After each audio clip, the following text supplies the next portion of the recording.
semua, selamat pagi. Kita bersama lagi dalam kelas PDPR secara online untuk tempoh masa 5 minggu sehingga 31 Ogos 2021. Kita tidak lagi dibenarkan ke sekolah untuk bersemuka, berjumpa, tak dibenarkan lagi kerana pandemik ini masih lagi berbahaya. Murid-murid tingkatan 4, especially cikgu rasa video ini khas untuk tingkatan 4 jujur dengan 4 gigih. InsyaAllah lah 4 jujur dan 4 gigih. Hari tu kita ada dapat komplain kan, ibu bapa kata cikgu gabungkan kelas. Bila gabungkan kelas, kelas depan akan dapat tapi kelas belakang tak dapat. So cikgu buat video ni khas untuk kamu. Kamu boleh dengar pada bila-bila masa kamu nak dengar selepas ni. Untuk ulang kaji pun kamu boleh dengar. Dan boleh dengar selalu lah suara cikgu ni. Kok rindu dengan cikgu, dengarlah selalu ya. Okey, kita akan sambung topik. Hari tu kita berakhir di bab 8 kan. Bab 8 bab mengenai pilihan raya. Okey, setelah menenang pilihan raya melalui parti perikatan dalam bab 8. So hari ni kita akan go back kepada teruskan. Okey, kita akan teruskan kepada bab 9. Bab 9 tajuk dia ialah Perlembagaan Persekutuan Tanah Melayu 1957. Ini buku teksnya. Okey, ini buku teks. Jangan lupa buku teks tingkatan 4. Dalam bab 9, kamu boleh rujuk buku teks kamu dalam muka surat 216 dan 217. Hari ni cikgu pergi kepada 216, 217, 218 dan 219. Okey, untuk topik 9.1. Satu video, satu subtopik. So, kamu kena ingatlah video ni cikgu akan bagi tajuk kat situ. Nanti kamu boleh repeat again. Bila dengar selalu, mana tahu kan boleh ingat dalam kepala otak tu. Okey, tajuk 9.1 ialah usaha rundingan kemerdekaan. Okey, lihat sini, cikgu ada bagi nota ringkas kat sini. InsyaAllah cikgu akan snap nota nanti untuk rujukan kamu dan salin dalam buku nota. Alright? Okey, 9.1 ialah usaha rundingan kemerdekaan. Cikgu back semula kepada bab 8. Bab 8 adalah tajuk pilihan raya. Pilihan raya adalah salah satu usaha orang tempatan di Tanah Melayu untuk mendapatkan kemerdekaan bagi berkerajaan sendiri. Okey, itu ialah usaha dalam bab 8. So dalam pilihan raya akhirnya telah memihak kepada parti perikatan, di mana parti perikatan telah menang 51 kerusi daripada 52 kerusi. Bila kemenangan berpihak kepada parti perikatan di bawah Persekutuan Tanah Melayu, maka British dah tidak boleh berdaulat dalik untuk memberikan kemerdekaan kepada Tanah Melayu. Jadi pilihan itu adalah salah satu platform untuk negara Tanah Melayu pada masa itu mendapatkan kemerdekaan. Okey, part 1 setelah pilihan raya menang. Okey, after pilihan raya apa yang berlaku? Okey, tahun 1956 lah. Okey, dalam banyak kita pilihan raya 1955, pilihan raya 1955. So setahun selepas pilihan raya itu, Tanah Melayu mendapat peluang untuk pergi ke London. Terbang pergi London. Okey, jumpa dengan pegawai tinggi British dekat London. Okey, Tanah Melayu masa ini diwakili hanya 8 orang sahaja. Okey, usaha untuk mendapat kemerdekaan ni kena pergi London, bukan dekat Tanah Melayu. Kena pergi jumpa dekat pegawai British, Ratu England dekat London saja. Bukan senang untuk dapatkan kemerdekaan ya. Ingatkan menang je dah boleh bentuk negara, boleh merdeka. Tak, terpaksa pergi ke London untuk berbincang dengan pihak British apakah konten-konten ataupun kandungan-kandungan yang diperlukan untuk mendapatkan kemerdekaan. So dalam muka surat 216 awak boleh tengok 8 orang pemimpin, okey, 8 orang tokoh bersama-sama telah terbang ke London bagi membincangkan isu kemerdekaan ini. Antara wakil Raja-Raja Melayu ialah Datuk Panglima Bukit Gantang, Encik Abdul Aziz bin Abdul Majid, Datuk Muhammad Syed dan Datuk Ni Ahmad Kamil. Okey, bagi pihak wakil parti Perikatan, mestilah pemimpin dia kan. Tunku Abdul Rahman, Datuk Abdul Razak Husin, H. Ashley serta Dr. Ismail Abdul Rahman. Okey, mereka ni 8 orang 8 je. Mereka ni pergi ke London. Masa pemergian mereka ke London tu diiringi oleh ramai sangat penduduk tanah Melayu. Okey, sebab orang tanah Melayu, penduduk tanah Melayu macam teruja lah nak merdeka kan. Selama ni kita dijajah oleh pihak British, tidak boleh memerintah sendiri. Tapi bila peluang untuk dapat merdeka, mereka rasa teruja. Mereka mengiringi pemergian 8 orang ni untuk dapatkan kemerdekaan ke London. So, Tunku Abdul Rahman telah berangkat dari Kuala Lumpur ke Singapura naik kapal terbang sehingga tiba ke London pada 14 Julai 1956. Okey, dekat London bersama-sama dengan pegawai-pegawai tinggi British di London, ada banyaklah tuntutan. Orang tempatan ni dah memang dah sediakan tuntutannya kan. Pihak British pun minta tuntutan sebelum diberikan kemerdekaan. Contoh pihak British mereka masih lagi nak mengekalkan kuasa mereka. Okey, dah merdeka ni tapi mereka masih lagi nak mengekalkan kuasa mereka. Contoh, jawatan-jawatan eksekutif dalam kerajaan Persekutuan Tanah Melayu nanti mesti dilantik oleh pihak British, iaitu Pesuruhjaya Tinggi British dengan nasihat daripada Ketua Menteri. Itu yang diminta oleh pihak British. British juga nak ganti rugi. Okay, dia kan dah lama kat Tanah Melayu kan. So kalau dia balik dia macam rugilah. Dan dia nak minta ganti rugi. British pun berjanji akan memberikan bantuan pertahanan kepada Tanah Melayu jika Tanah Melayu memerlukan bantuan melalui Commonwealth. Itu 4.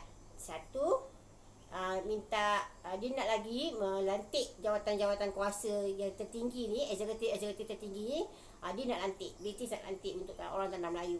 Yang kedua, British minta ganti rugi. Yang ketiga, British berikan bantuan pertahanan. Yang keempat, melalui Commonwealth.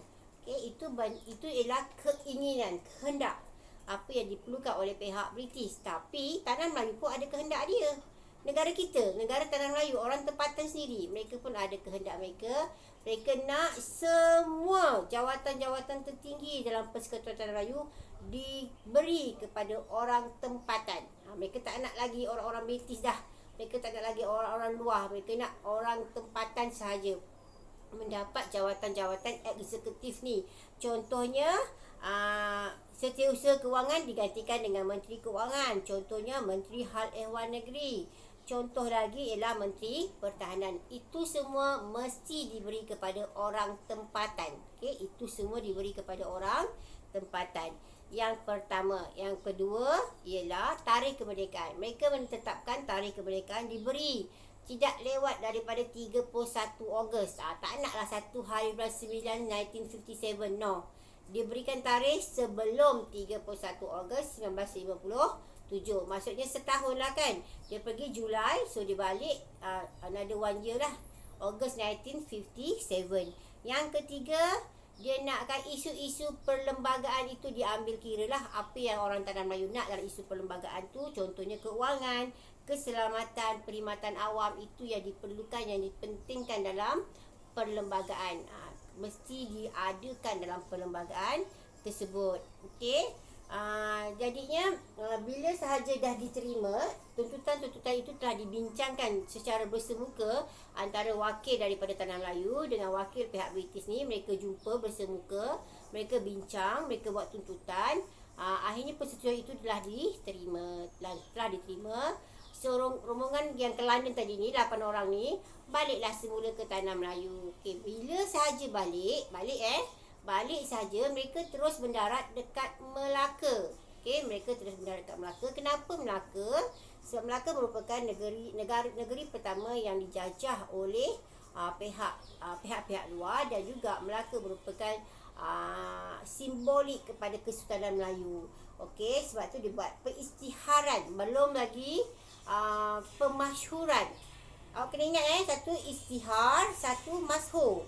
Istihar tu beritahu kepada orang tempatan, rakyat Tanah Melayu, bahawa Tanah Melayu akan mendapat kemerdekaan sebelum tarikh 31 Ogos ataupun pada 31 Ogos. Tarikh selewat-lewatnya ialah 31 Ogos 1957. Istihar, beritahu kepada orang tempatan bila British akan beri kemerdekaan. Baru istihar, belum masyhur lagi.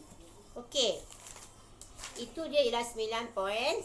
9.1 tajuknya sikit je, iaitu mengenai rombongan ke London dan isu-isu yang diperlukan ataupun kehendak-kehendak yang mereka perlukan serta pengisytiharan tarikh kemerdekaan. Okey. So, yang ini 9.1. Senang ya, awak kena ingat apa itu, kenapa rundingan ke London, siapa tokoh-tokoh yang pergi, apakah isu-isu yang diperlukan oleh Tanah Melayu, apakah kehendak pihak British dan apa hasilnya. Okey. So, itu 9.1. Okey, sebaik saja dah balik kan, ni dah balik dah isytihar kan. So, Tunku Abdul Rahman di bawah Parti Perikatan yang memimpin negara pada masa itu, tak nak lengah-lengah. Okey, tak nak lengah-lengah. Dia terus nak wujudkan satu perlembagaan supaya perlembagaan itu, bila ada perlembagaan, contoh bila ada perlembagaan, negara kita akan stabil lah. Kalau kita tak ada perlembagaan lagi, kita masih lagi macam terumbang ambing, tak betul, tak tahu betul ke tak, ya ke tak, okay, boleh ke tak. So, merdeka ke kita? Tak ada. So, balik saja, Tunku Abdul Rahman terus menubuhkan Suruhanjaya Perlembagaan Persekutuan Tanah Melayu. Tak nak buang masa Tunku ni sebab nak merdeka. Dia tak nak buang masa. Dia nak percepatkan lagi. Suruhanjaya Perlembagaan Persekutuan Tanah Melayu. Apakah isi-isi perlembagaan yang diperlukan dalam perlembagaan merdeka nanti? Itu yang Tunku Abdul Rahman nak buat. Okey. Kita lihat buku surat 220. Peranan Suruhanjaya. Kalau dulu dalam buku teks sama dipanggil sebagai Suruhanjaya Red. Tapi kali ini dia tak gunakan perkataan Suruhanjaya Red. Dia gunakan perkataan Suruhanjaya Perlembagaan Persekutuan Tanah Melayu. Panjang jadinya. Okay, peranan Suruhanjaya ni adalah untuk membincang, menyusun dan merangka. Membincangkan isu-isu yang nak dimasukkan dalam perlembagaan, menyusun isu-isu tersebut. Yang ketiga, merangka isu-isu tersebut sehingga sah menjadi satu perlembagaan yang bertulis. Okey. Okey, apa dia punya peranan dia? Kita tengok peranan Suruhanjaya Perlembagaan Persekutuan Tanah Melayu. Yang pertama, memeriksa aturan perlembagaan dengan kedudukan raja. Kena semaklah dulu, tak bolehlah main terima je kan.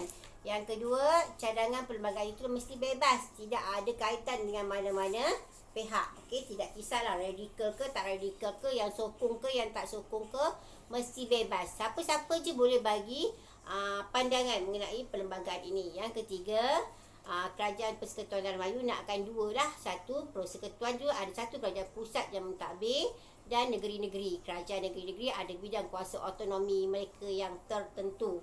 Okey, yang ketiga, yang keempat, kuasa raja lah. Dilindungi. Kita tak nak macam masa zaman Melayunya, masa zaman British, raja tidak ada kuasa. Tapi kat sini melindungi kekuasaan raja. Yang kelima, nak lantik seorang ketua negara yang memang ada imuniti besar. Tak ada siapa pun nak sangkal kedudukan dia, iaitu yang di Pertuan Agong. Ada satu yang di Pertuan Agong daripada sultan-sultan yang ada akan dilantik menjadi ketua negara. Yang keenam, kewarganegaraan. Kewarganegaraan Tanah Melayu ni maksudnya ada satu kewarganegaraan khas untuk Tanah Melayu lah. Kemerdekaan melalui permohonan secara automatik. Automatik ni pendaftaran lah. Secara pendaftaran ni maksudnya awak lahir je awak dapat warga negara. Yang kedua tadi permohonannya. Yang ketiga ialah secara naturalisasi. Okey. Yang ketujuh ialah kedudukan istimewa orang Melayu. Tunku nak kedudukan istimewa orang Melayu itu diberi kerana orang Melayu adalah penduduk asal. Dan tidak melupakan hak-hak kaum lain lah. Kaum lain ni maksudnya ada orang Cina dan orang India yang telah mendapat kewarganegaraan tadi tu. Mereka ada hak tapi mereka tidak boleh mempertikaikan hak istimewa orang Melayu. Okey, sampai sekarang lah orang Cina dengan orang India tidak boleh mempertikaikan hak keistimewaan orang Melayu yang telah dipersetujui sebelum merdeka lagi. Okey. So dekat sini kita lihatlah tugas dia. Dalam tugas Suruhanjaya ni ialah dia kena, yang first kali kena minta cadangan lah. Siapa-siapa je boleh bagi memorandum. Okey, nak minta apa, tulis je, bagi dan serah kepada Suruhanjaya ni. Yang kedua, Suruhanjaya ini akan telitilah setiap permohonan-permohonan yang diterima tu. Memorandum yang diterima itu disemak, dilihat dan diteliti sebelum disahkan ataupun diambil sebagai satu perlembagaan. Yang ketiga, dia kaji. Dikaji tu telitilah, diteliti dengan baik, dikaji dengan baik. Akhir sekali barulah dibuat laporan Perlembagaan Merdeka. Apa isi yang terkandung dalam Perlembagaan Merdeka tersebut? Itu kita lihat dalam bab 10 nanti. Okey, so hari ini cikgu dah masuk dua tajuk 9.1 dengan 9.2. Dua tajuk iaitu satu mengenai rundingan ke London tadi, yang kedua mengenai peranan perlembagaan Suruhanjaya Perlembagaan Persekutuan Tanah Melayu. Perlembagaan tu apa? Perlembagaan tu undang-undang. Macam mana nak bentuk satu undang-undang? Okey, itu perlembagaan. Jangan kata cikgu perlembagaan tu apa, cikgu apa, tak faham-faham nanti kan. Perlembagaan itu undang-undang. Okey. So dua tajuk 9.1 dengan 9.2. Ini 9.1 nota kecilnya, 9.1. Ini 9.2. Cikgu akan snap, cikgu akan ambil gambar, cikgu masuk dalam Google Classroom ataupun group, dalam grup PDPR. Korang boleh salin dalam buku latihan. Kedatangan kamu, sekarang kita baru 20 minit, kamu ada sejam. Ada 30 minutes ni, cikgu nak kamu siapkan nota ini, kemudian hantar ke cikgu melalui Telegram. Cikgu akan semak di situ dan cikgu baru beri kehadiran.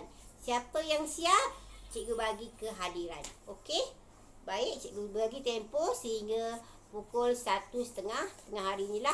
Okey, kelas kita habis pukul 1 kan setiap hari. So 1.30, pukul 2 lah cikgu bagi pukul 2. Pukul 2 korang hantar kerja, cikgu akan ambil kehadiran untuk hari ini.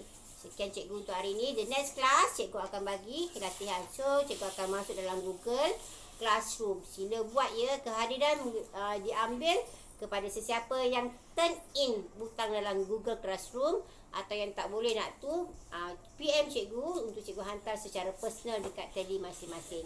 Alright, kita jumpa lagi minggu depan dalam video yang kedua. Bye-bye semua. Assalamualaikum. Boleh lunch ya, boleh minum, makan semua pun boleh.